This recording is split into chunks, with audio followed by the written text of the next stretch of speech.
Assalamualaikum mga bade. Tatagaw na sad ta karon pero kini nga latagaw hidden falls ni sa Kibalabag.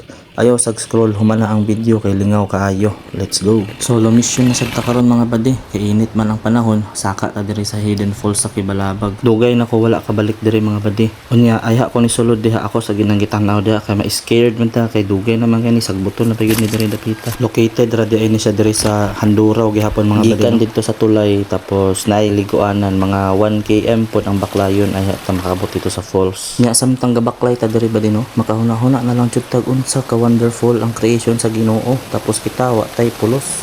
Abi ni mong isa ra ka falls pero upat di ay ni diri ug karon ipakita na ako ang pinakauna. Grabe ang baklay diri pero worth it kaayo. Presko ang hangin, puro kahoy, murag mawala imong stress sa kinabuhi.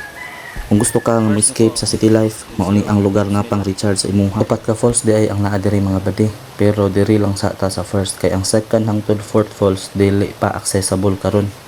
Pero kung ma-open na balik ta diri pohon. Hinahinay dayon tagsaka diha kay kung mahulog ta tampayak gyud atong labas ani paguli. Kay dool naman ta di gyud na pwede nga walay bloopers.